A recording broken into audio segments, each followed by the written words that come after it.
Hey folks, this is John Shepherd of Social Harvest, and very briefly I'm going to take you through some of the technical and equipment related information regarding our work this summer. A lot of the stuff is old, a lot of the stuff is new, so we'll talk about equipment, and we'll talk about style, and we'll talk about some of the things for a few minutes. So let's start with the least interesting stuff. Ben and I are both using these same old capos. And I don't have my EBO with me, but we're both using the same generic EBOs.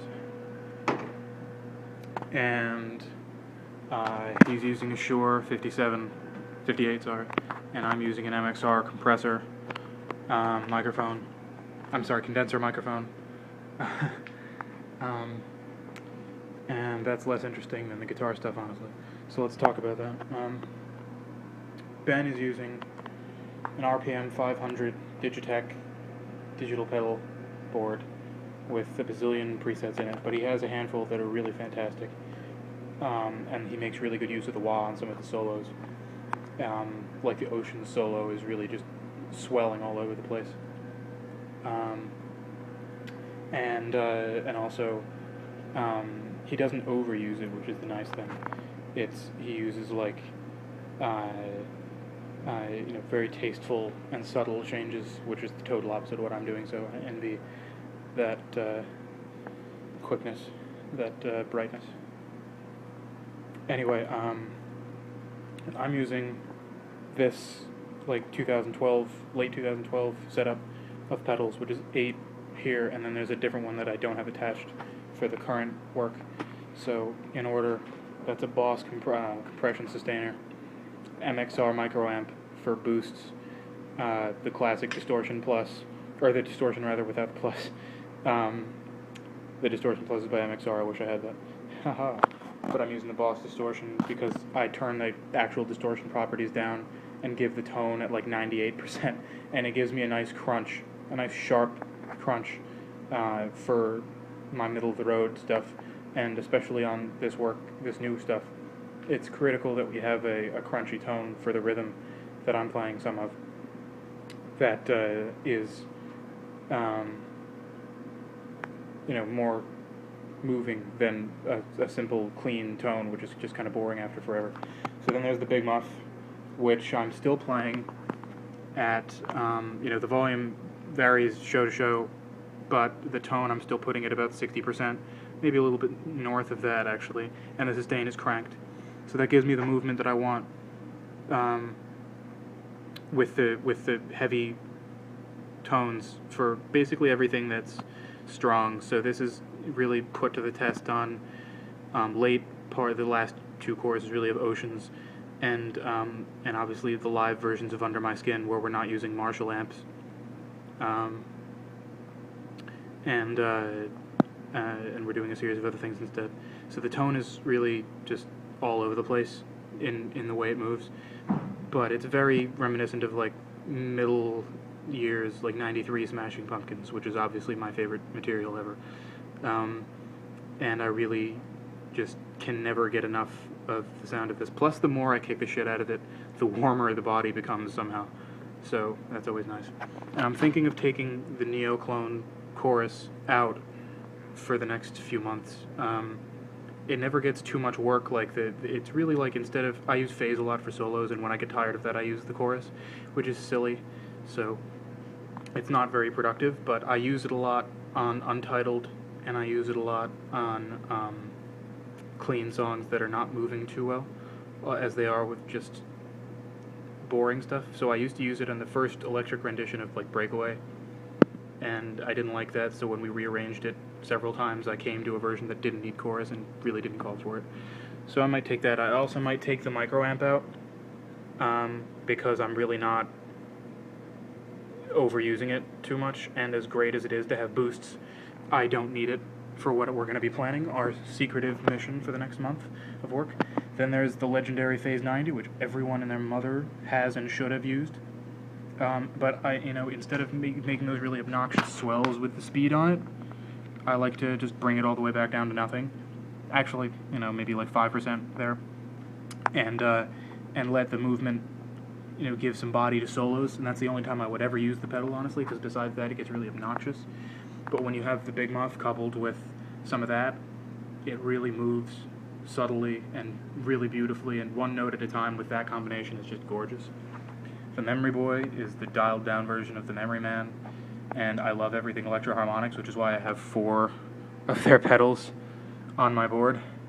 But again, like the Neoclone, I'm just not getting enough specific use out of it. So for the really concise material or movement that I'm going to be doing stage-wise, I might be removing it along with the chorus, along with the booster, and along with the compression, honestly. I might just take all 4 of them out, who knows. And lastly is the Holy Grail for a really subtle but warm reverb tone, which we don't get with the way we play with our amps. So on that subject, we'll move over there. We're both using Crate 120s, which is like almost middle of the line if you're playing out of your amp. But we're using the same strategy because we're so picky with our pedal tones that that we basically bypass the amps entirely. We just use them to get sound out of them. But the tone is coming directly from our guitar and pedal combinations, which is just beautiful. So basically here, as you can see, I sat on it last time, so the knobs are all screwed up. Lols. But my different presets for this amp are all down to 0 because we never use them, and my leveling is down to 0 because it's not where we get our levels from. But I use this one preset, this combination here, to get my volume, to get to set my lows and highs. And yo! Are you hungry at all? Nah. Sure, okay. Thanks though. I'm making myself a pita with this. I'll join you in a moment.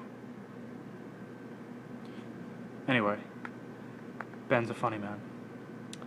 So, yeah, we're setting our mids and highs, specifically each time. I keep my highs pretty low actually because of the action I get with the sustain on all, like the combination of sustains that I'm using, and my low stays up, and my mid stays mid. And that's it. And Ben is basically doing the same thing. In fact, I don't think he even plays around with his settings there because they're totally absent. The way his digital setup can just bypass everything that he's doing. So he really just gets the sound directly out of his board, which is awesome. We're going to change that soon, though, because we're not getting quite the amount of gain out of it that we want. So we'll see what we do there. Then the really sexy part. I don't know if we have all of our guitars with us right now. Ben is using usually different guitars now, but this is the red Guild, that he's used for almost the entire time we've been in the band together. And it's on tons of recordings and other great material. His Gretsch is not down here. That's the first one he played with. He never uses it anymore. But this is his recent favorite. It actually belongs to the great Brian Belzer. I don't want to break his guitar, whoops. But it's an Ibanez, and that green is just really sexy and dulled and drab and cool. In that non-polished sort of. And I really dig that. And then my ridiculous setup.